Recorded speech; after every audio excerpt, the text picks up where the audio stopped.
Hello കൂട്ടുകാരെ, നമ്മൾ ഇന്ന് അടുത്ത ലെസൺ വന്നിട്ട് ജീവന്റെ ഉത്ഭവം ജീവിയുടെയും ബയോളജിയില് നമുക്ക് പഠിക്കാനുള്ള ലെസൺസ് നമ്മൾ ഇവിടെ കൊടുത്തിട്ടുണ്ട്. നിങ്ങൾക്ക് വരാൻ പോകുന്ന ഏത് എക്സാം ആണെങ്കിലും അത് 7th മുതൽ ഡിഗ്രി ലെവൽ വരെയുള്ള ഏത് എക്സാം കോഴ്സോ ഏതോ ആയിക്കോട്ടെ, ഏതാണെങ്കിലും നിങ്ങൾ പഠിച്ചിരിക്കേണ്ട ബയോളജിയിലെ ലെസൺ ആണ് ഇവിടെ കൊടുത്തിരിക്കുന്നത്. അതിൽ നമ്മൾ ഈ ലെസൺ ഒക്കെ ഇവിടെ കംപ്ലീറ്റ് ആയിട്ടുണ്ട്. ക്വസ്റ്റ്യൻ ആൻസർ രൂപത്തിൽ കംപ്ലീറ്റ് ആയിട്ടുള്ള ലെസൺ ആണ് കേട്ടോ. ഇതൊക്കെ കഴിഞ്ഞു കേട്ടോ. അപ്പൊ ഇന്ന് നമ്മൾ എടുക്കാൻ പോകുന്നത് ഇതാണ്, ജീവന്റെ ഉത്ഭവം ജീവികളുടെയും. സ്റ്റാൻഡേർഡ് 8 ആണ്. എങ്കിൽ നമുക്ക് ഈ ആഴ്ച കൊണ്ട് നമുക്ക് എന്ത് ചെയ്യാം? പിന്നെ ഇന്നിപ്പോ എത്രയാ ഡേറ്റ്? 2 അല്ലെ? അപ്പൊ ഈ ഒരാഴ്ച കൊണ്ട് ഇതൊന്ന്, ഇത് 2, ഇത് 3, ഇത് 4, 5, 6 കണ്ടോ? 3 ലെസൺസ് നമ്മൾ കഴിയും. മനസ്സിലായോ? അപ്പൊ ഒരു 2 ആഴ്ച കൊണ്ട് തന്നെ നമുക്ക് ലെസൺസ് ഒക്കെ തീർക്കാനായിട്ട് ബയോളജി പേടിക്കണ്ട. SCRT ഒക്കെ നിങ്ങളുടെ കയ്യിൽ ക്വസ്റ്റ്യൻ ആൻസർ രൂപത്തിൽ ഇരിക്കും. എങ്കിൽ നമുക്ക് ക്ലാസ്സിലേക്ക് കിടക്കാം. ഇതാണ് പരിസ്ഥിതി ശാസ്ത്രത്തിലുമായി ബന്ധപ്പെട്ട ആ സിലബസിൽ വരുന്ന ലെസൺസ്. ഇവിടെ രോഗങ്ങളും രോഗകാരികളിലും വരുന്ന ലെസൺസ് ഒക്കെയാണ് കേട്ടോ. എങ്കിൽ നമുക്ക് ഇന്ന് ജീവന്റെ ഉത്ഭവം ലെസൺ പഠിക്കാം. നോക്കിക്കേ, ഇതിലിപ്പോ പഠിക്കാനുള്ള ഓരോരോ ഭാഗങ്ങൾ ഇവിടെ എന്തൊക്കെയാന്ന് കൊടുത്തിട്ടുണ്ട്. നമുക്ക് എങ്കിൽ അതിന് ക്വസ്റ്റ്യൻ ആൻസർ രീതിയിൽ പഠിച്ചു പോകാം. എല്ലാം ഉണ്ട് കേട്ടോ, ഒറ്റൊന്നും അവിടെ വിട്ടിട്ടില്ല. നോക്കാം. സസ്തനിയായ തിമിംഗല വിഭാഗങ്ങളുടെ പൂർവിക ജീവിയായി കരുതപ്പെടുന്ന ജീവിയുടെ പേര് എന്താണ്? എന്താണ്? സസ്തനിയായ തിമിംഗല വിഭാഗങ്ങളുടെ പൂർവിക ജീവി, അതായത് തിമിംഗല വിഭാഗങ്ങൾക്ക് മുമ്പ് തന്നെ ഉള്ള ജീവിയായിട്ട് കരുതപ്പെടുന്ന ജീവി ഏതാണ്? പാക്കിസെറ്റസ് ആണ്. എന്താണ്? പാക്കിസെറ്റസ്. എന്താണ് ഇവിടെ കൊടുത്തിട്ടുണ്ട് കേട്ടോ, പാക്കിസെറ്റസ്. ചോദ്യങ്ങൾ വന്നാൽ കൺഫ്യൂഷൻ ആകാൻ പാടില്ല. സസ്തനിയായ തിമിംഗല വിഭാഗങ്ങളുടെ, അപ്പൊ തിമിംഗല വിഭാഗം എന്ന് പറയുന്നത് ഏതൊരു വിഭാഗത്തിൽ വരുന്ന? സസ്തനിയാണ്. അതിനു മുമ്പ് തന്നെ ജീവിയായിട്ട് കരുതപ്പെടുന്ന ജീവി ഏതാണ്? പാക്കിസെറ്റസ്. പാക്കിസെറ്റസ്. ചെന്നായ പോലുള്ളവയുടെ പൂർവികരിൽ നിന്നാവാം തിമിംഗല പൂർവികർ ഉരുത്തിരിഞ്ഞത്. അതിനുമായിട്ട് ബന്ധപ്പെട്ട വിശദീകരണം ചോദിച്ചിരിക്കുകയാണ് കേട്ടോ.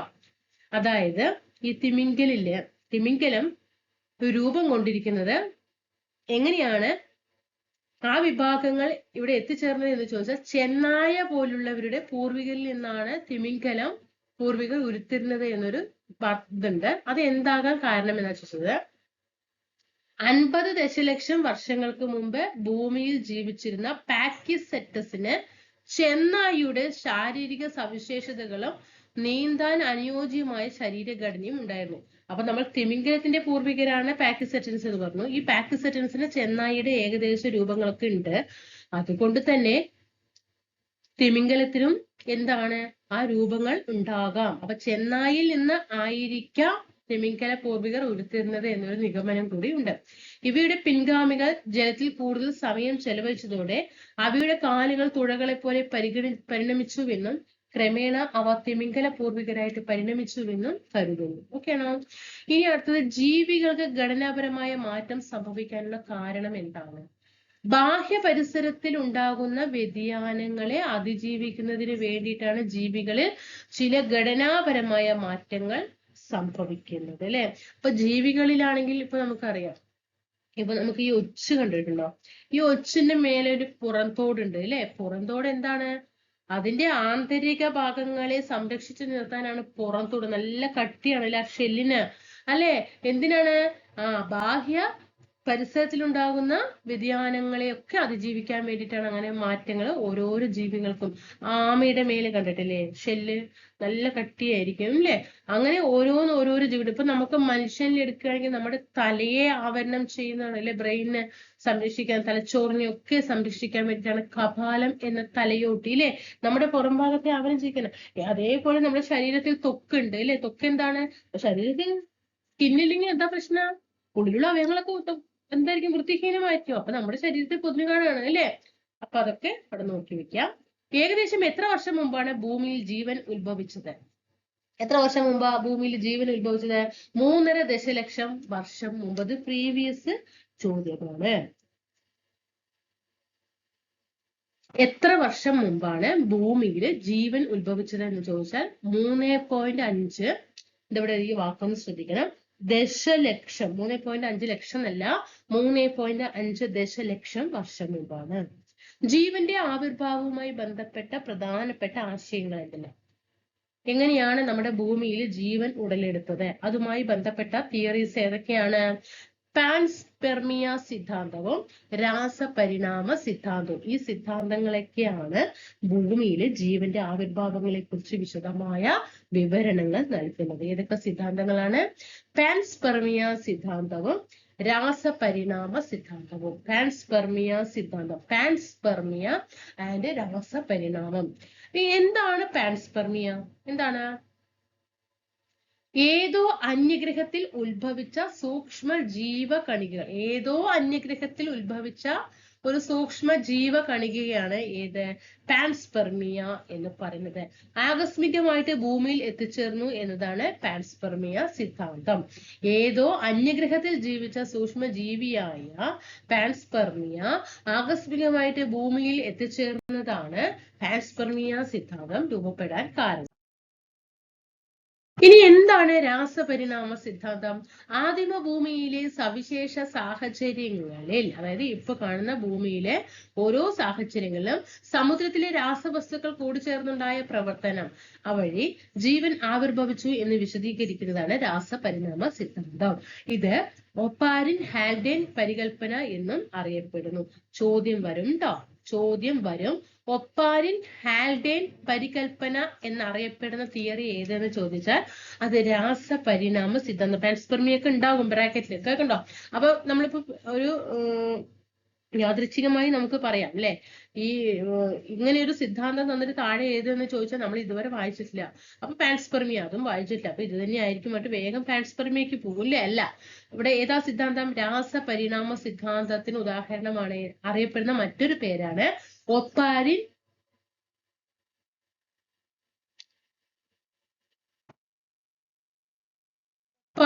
ഹാൽഡേൻ പരികൽപ്പന കേട്ടോ.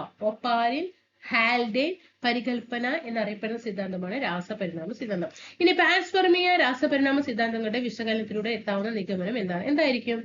സൂക്ഷ്മ കണികളിൽ നിന്നാണ് ജീവകണികകളുടെയും തുടർന്നുള്ള ജൈവ വൈവിധ്യത്തിന്റെയും തുടക്കം എന്നാണ് ഇതിനെ കാതലായിട്ട് പറയുന്ന ഒരു കാര്യം. രണ്ട് സിദ്ധാന്തങ്ങളിലും കാതലായിട്ട് പറയുന്ന ഒറ്റ നിഗമനമാണ് സൂക്ഷ്മ കണികളിൽ നിന്നാണ് ജീവകണികകളുടെയും തുടർന്നുള്ള ജൈവ വൈവിധ്യത്തിന്റെയും തുടക്കം എന്ന് പറയുന്നത്. ഇനി രാസപരിണാമ സിദ്ധാന്തം അനുസരിച്ച് ആദിമകോശം രൂപപ്പെടുന്നതിന് ആദിമാന്തരീക്ഷവും ഭൂമിയിലെ എന്തൊക്കെ സവിശേഷത സാഹചര്യവുമാണ് നിലനിന്നിരുന്നത്? എന്താണ്? എന്തായിരിക്കും? ഉന്നത താപനിലയിലുള്ള ആദിമ അന്തരീക്ഷമായിരുന്നു ഒന്ന്. സ്വതന്ത്രമായ ഓക്സിജൻ ഉണ്ടായിരുന്നില്ല. എന്നാൽ hydrogen, methane, carbon dioxide, hydrogen sulphide, ammonia, നീരാവി പോലുള്ളവ ഉണ്ടായിരുന്നു. കുറെ വർഷങ്ങൾക്ക് ശേഷം നീരാവി ഘനീഭവിച്ച് ഏറെക്കാലം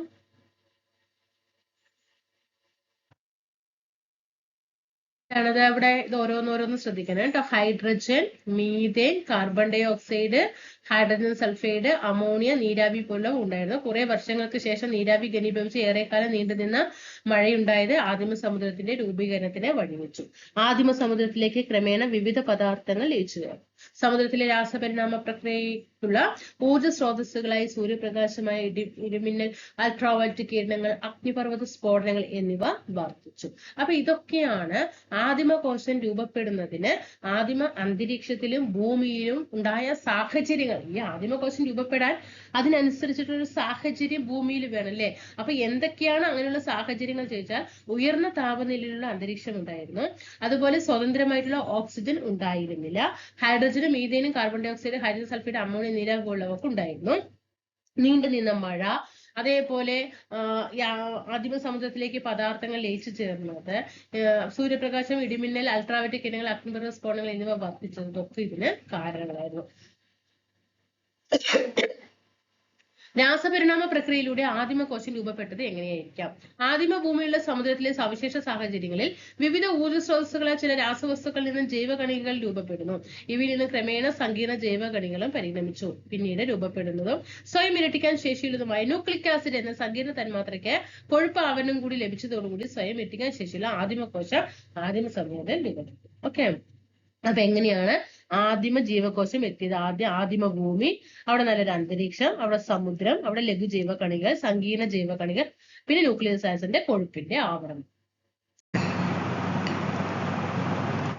ഇനി നോക്കിക്കേ, പ്രൊകാരിയോട്ടിക് കോശങ്ങളിൽ നിന്നും യുകാരിയോട്ടിക് കോശങ്ങൾ പരിണമിച്ചത് എങ്ങനെയാണ്? പരിണാമ പ്രക്രിയയിൽ പ്രൊകാരിയോട്ടിക്കുകളിലെ മർമ്മത്തിന് ക്രമേണ സ്തരാവരണം രൂപപ്പെട്ടു വന്നു. പ്രൊകാരിയോട്ടിക്കിൽ എന്താണ്?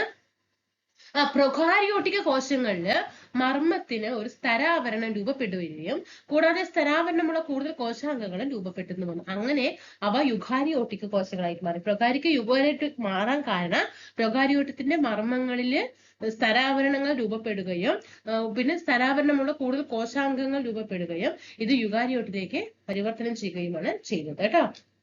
ഇനി ആദിമ ജീവകോശം എപ്പോഴാണ്? 3.8 ബില്യൺ വർഷം മുമ്പും പ്രൊകാരിയോട്ടിക്ക് 3.5 ബില്യൺ വർഷം മുമ്പും യുകാരിയോട്ടിക്ക് രൂപം കൊണ്ടത് 2.5 ബില്യൺ വർഷം മുമ്പുമാണ് കേട്ടോ. അപ്പൊ ഫസ്റ്റ് ആദിമ ജീവകോശമാണ് 3.8. പ്രൊകാരിയോട്ടിക്ക് ഒരു 3 കുറച്ചേ 3.5. യുകാരിയോട്ടിക്ക് 1 കുറച്ചേ 2.5 കേട്ടോ. 3.8, 3.5, 2.5. ഇതാണ് ഇത്ര ദശലക്ഷം വർഷങ്ങൾക്ക് മുമ്പാണ് ഈ കോശങ്ങളൊക്കെ രൂപപ്പെട്ടത്. ഇനി കോശാംഗങ്ങൾ രൂപപ്പെടുന്നത് എങ്ങനെ? ചെറുകോശമായ എയ്റോബിക് ബാക്ടീരിയത്തെ വിഴുങ്ങിയ യുകാരിയോട്ടിക് കോശം അതിനെ ദഹിപ്പിക്കുന്നതിന് പകരം സംരക്ഷണം നൽകിയപ്പോൾ അത് മൈറ്റോകോൺട്രിയ ആയിട്ട് മാറി. ചെറുകോശമായ പ്രകാശ സംശ്ലേഷണ ബാക്ടീരിയത്തെ വിഴുങ്ങിയ യുകാരിയോട്ടിക് കോശം അതിനെ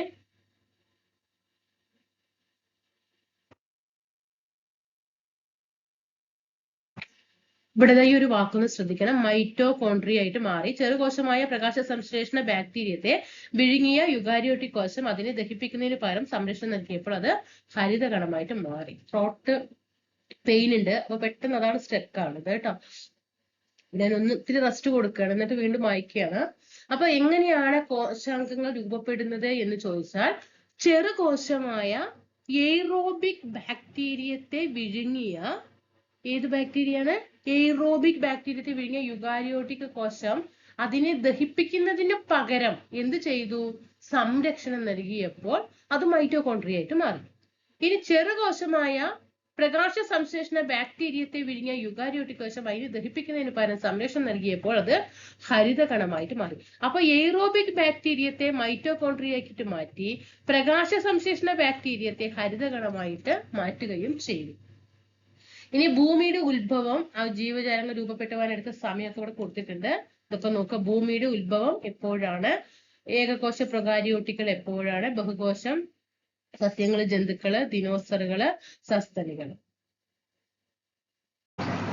രാസപരിണാമ സിദ്ധാന്തത്തെ പരീക്ഷണങ്ങളിലൂടെ സാധൂകരിക്കാൻ ശ്രമിച്ച ശാസ്ത്രജ്ഞരാണ് ഹരോൾഡ് യൂറെയും സ്റ്റാൻലി മില്ലറും കേട്ടോ. പഠിക്കണം. രാസപരിണാമ സിദ്ധാന്തം ആരാണ്? Harold Urey and Stanley Miller. Methane, ammonia, hydrogen, നീരാവി എന്നീ ലളിതമായ വാതകങ്ങളിൽ നിന്ന് ജീവന്റെ ഉത്ഭവത്തിലേക്ക് നയിച്ച നിർമ്മാണ ഘടകങ്ങൾ രൂപപ്പെടുന്നുവെന്ന് പരീക്ഷണത്തിലൂടെ തെളിയിച്ചു കേട്ടോ. അപ്പൊ രാസപരിണാമ സിദ്ധാന്തത്തിലേക്ക് എത്തിയത് ഹരോൾഡ് യൂറെയും സ്റ്റാൻലി മില്ലറുമാണ്. മീഥേന് ആൻഡ് അമോണിയ, ഹൈഡ്രജൻ, നീരാവി എന്നീ ലളിതമായ വാതകങ്ങളിൽ നിന്നും കേട്ടോ. ഈ സിഡ്നി ഫോക്സ് പ്രോട്ടീനുകൾക്ക് സമാനമായ തന്മാത്രകൾ, പ്രോട്ടീനോയിഡുകൾ കൃത്രിമമായി നിർമ്മിക്കാനാവുമെന്ന് തെളിയിച്ചത് കേട്ടോ. പ്രോട്ടീനുകൾക്ക് സമാനമായ തന്മാത്രയാണ് ഏത്? പ്രോട്ടീനോയിഡുകൾ എന്ന് പറയുന്നത്. ആ പ്രോട്ടീനോയിഡുകൾ കൃത്രിമമായിട്ട് നിർമ്മിച്ചത് ആരെന്ന് ചോദിച്ചാൽ അത് സിഡ്നി ഫോക്സ് ആണ് കേട്ടോ. പ്രോട്ടീനോയിഡുകൾ കൃത്രിമമായിട്ട് നിർമ്മിച്ചത് ആരെന്ന് ചോദിച്ചാൽ സിഡ്നി ഫോക്സ്. ഇനി ന്യൂക്ലിക് ആസിഡിൽ കാണപ്പെടുന്ന അഡിനിൻ നൈട്രജൻ ബേസ് കൃത്രിമമായിട്ട് നിർമ്മിച്ചത് ജോവാൻ ഒറോ ആണ്. ഇന്നും ഈ ഒരു ചോദ്യം ഇവിടെ വരാറുണ്ട് എക്സാമിന്. ന്യൂക്ലിക് ആസിഡിൽ കാണപ്പെടുന്ന നൈട്രജൻ ബേസ് ഏത് എന്ന് ചോദിച്ചാൽ അത് അഡിനിൻ ആണ്. ഇന്നും ചോദിക്കും കേട്ടോ. ന്യൂക്ലിക് ആസിഡിൽ കാണപ്പെടുന്ന നൈട്രജൻ ബേസ് ഏത് എന്ന് ചോദിച്ചാൽ അത് അഡിനിൻ ആണ്. അത് കൃത്രിമമായിട്ട് നിർമ്മിച്ചത് ജോവാൻ ഒറോ ആണ്. ജോവാൻ ഒറോ. അപ്പൊ രാസപരിണാമ സിദ്ധാന്തം ആരാണ്? ഹരോൾഡ് യൂറെയും സ്റ്റാൻലി മില്ലറും. പ്രോട്ടീനോയിഡുകൾ കൃത്രിമമായിട്ട് നിർമ്മിച്ചത് ആരെന്ന് ചോദിച്ചാൽ സിഡ്നി ഫോക്സ്. ഇനി ന്യൂക്ലിക് ആസിഡിൽ കാണപ്പെടുന്ന അഡിനിൻ നൈട്രജൻ ബേസ് കൃത്രിമമായിട്ട് നിർമ്മിച്ചത് ജോവാൻ ഒറോ ആണ്. ഇനി ആദ്യം അന്തരീക്ഷം കൃത്രിമമായി സൃഷ്ടിച്ച ഹരോൾഡ് യൂറെയും സ്റ്റാൻലി മില്ലറും നടത്തിയ പരീക്ഷണങ്ങളൊക്കെ കൊടുത്തിട്ടുണ്ട് ഇവിടെ. മീഥേനും അമോണിയും ഹൈഡ്രജനും നീരാവിയും ഒക്കെ ഉപയോഗിച്ചിട്ട്. അടുത്തത് ഓക്സിജനെ ഒഴിവാക്കി മീഥേൻ, അമോണിയ, ഹൈഡ്രജൻ, നീരാവി എന്നിവ നിറച്ച ഗ്ലാസ് തറയിൽ തുടർച്ചയായി ഇലക്ട്രിക് സ്പാർക്ക് നൽകി. ചൂടായ വാതക മിശ്രിതം കണ്ടൻസറിലൂടെ കടത്തിവിട്ടു. ഇപ്രകാരം ലഭിച്ച ജലം പരിശോധിച്ചപ്പോൾ അവയിൽ അമിനോ ആസിഡ് പോലുള്ള ജൈവ കണികകൾ ഉള്ളതായിട്ട് കണ്ടു. ഇനി പ്രൊകാരിയോട്ടിക് കോശവും യുകാരിയോട്ടിക് കോശവും തമ്മിലുള്ള വ്യത്യാസം. മർമ്മത്തിനോ കോശാംഗങ്ങൾ ഉണ്ടെങ്കിൽ അവയ്ക്കോ സ്ഥരാവരണം ഇല്ലാത്ത തരത്തിലുള്ള ലളിതമായ കോശങ്ങളാണ് പ്രൊകാരിയോട്ടിക് കോശം. സ്ഥരാവരണം ഉണ്ടാകില്ല കേട്ടോ പ്രൊകാരിയോട്ടിക് കോശത്തിന്. ഇവയിൽ കോശാംഗങ്ങളും കുറവായിരിക്കും. ഉദാഹരണം ബാക്ടീരിയ, ഈസ്റ്റ്. പ്രീവിയസ് ചോദ്യമാണ്. പ്രൊകാരിയോട്ടിക്കിന് ഉദാഹരണമാണ് ബാക്ടീരിയയും ഈസ്റ്റും. ഇനി സ്ഥരാവരണം ഉള്ള വ്യക്തമായ മർമ്മവും കോശാംഗങ്ങളും ഉള്ള സങ്കീർണ കോശമാണ് യുകാരിയോട്ടിക് കോശം എന്ന് പറയുന്നത്. കോശങ്ങൾ താരതമ്യേന കൂടുതൽ ഉണ്ടായിരിക്കും. അപ്പൊ പ്രൊകാരിയോട്ടിക്കും യുകാരിയോട്ടിക്കും വ്യത്യാസം പഠിക്കണം. പ്രൊകാരിയോട്ടിക്കിലും യുകാരിയോട്ടിക്കിന്റെയും വ്യത്യാസം, പ്രൊകാരിയോട്ടില് എന്തില്ല? മർമ്മം ഇല്ല, കോശാംഗങ്ങൾ ഇല്ല. ഇനി മർമ്മമില്ല, കോശാംഗങ്ങൾ ഉണ്ടെങ്കിൽ അവയ്ക്ക് സ്ഥരാവരണം ഉണ്ടാകില്ല. അതാണ് പ്രൊകാരിയോട്ടിക്. എന്നാൽ ഉദാഹരണം ബാക്ടീരിയയും ഈസ്റ്റും. ഇനി സെക്കൻഡ് വൺ ആണ് യുകാരിയോട്ടിക്. സ്ഥരാവരണം ഉണ്ടായിരിക്കും, കൃത്രിമമായ മർമ്മം ഉണ്ടായിരിക്കും. ഓക്കെ, അപ്പോ കോശാംഗങ്ങളുള്ള സങ്കീർണമായിട്ടുള്ള ഒരു കലയാണ് ഇത്. ഏതാണ്? യുകാരിയോട്ടിക് എന്ന് പറയുന്നത്. ഇനി പരിണാമ പ്രക്രിയയുടെ കാലഗണന പട്ടികയിൽ നിന്നും എത്തിച്ചേർന്ന നിഗമനം. ലളിതമായ ഘടനയുള്ള ജീവികളിൽ നിന്നും ക്രമേണ സങ്കീർണമായ ഘടനയുള്ള ജീവികൾ രൂപപ്പെടുന്നു. ജീവപരിണാമ പ്രക്രിയയിലൂടെയാണ് ഭൂമിയുടെ ജൈവ വൈവിധ്യം രൂപപ്പെട്ടത്.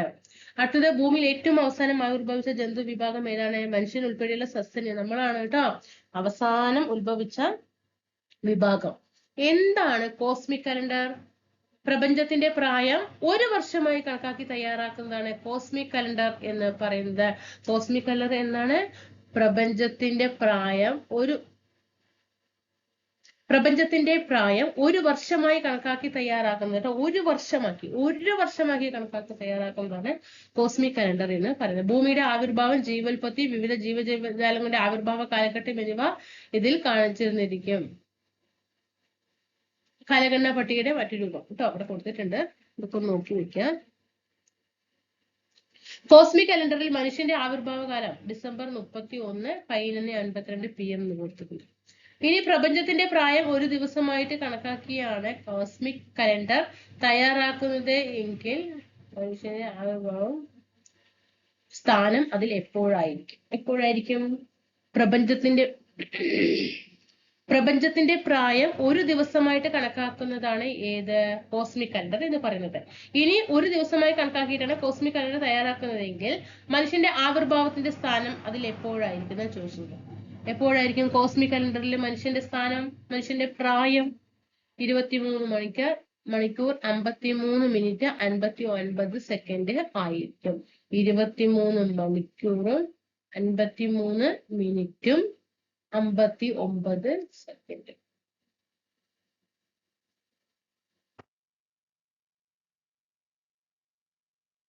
പഠിച്ചു വെക്കുക കേട്ടോ.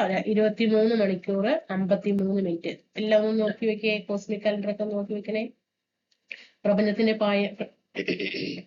1 വർഷമായിട്ട് കണക്കാക്കുന്നതാണ് കോസ്മിക് കലണ്ടർ. ഏറ്റവും അവസാനം ആവിർഭവിച്ച ജന്തു വിഭാഗമാണ് മനുഷ്യൻ ഉൾപ്പെടുന്ന സസ്തനി.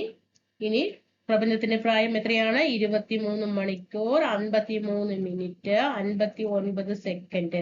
കോസ്മിക് കലണ്ടർ ഇത് വെച്ചിട്ടാണ് കേട്ടോ. ഓക്കെ ആണല്ലോ അല്ലെ? അപ്പൊ ലെസൺ കഴിഞ്ഞു. ക്ലാസ് ഇഷ്ടപ്പെടുകയാണെങ്കിൽ സബ്സ്ക്രൈബ് ചെയ്ത് സപ്പോർട്ട് ചെയ്യാം കേട്ടോ. ത്രോട്ട് പെയിൻ ഉണ്ട്. നല്ല നമ്മൾ ക്ലാസ് ഇങ്ങനെ തുടർച്ചയായിട്ട് എടുക്കുമ്പോൾ വരുമ്പോൾ ഞാൻ ഒത്തിരി സമയം കൊടുക്കണം കേട്ടോ. ഒന്ന് ക്ലിയർ ആക്കാണ്. ക്ലാസ്സിൽ ചെറിയ മിസ്റ്റേക്കുകളൊക്കെ വന്നിട്ടുണ്ട്. ത്രോട്ട് പെയിൻ കൊണ്ടാണ്, ക്ഷമിക്കണം. അതേപോലെ ടെലിഗ്രാം ഗ്രൂപ്പിലൊക്കെ ജോയിൻ ചെയ്യാം. അഭിപ്രായങ്ങളും വിമർശനങ്ങളൊക്കെ താഴെ അറിയിക്കാം കേട്ടോ. അടുത്ത ക്ലാസ്സിൽ കാണാം. Thank you.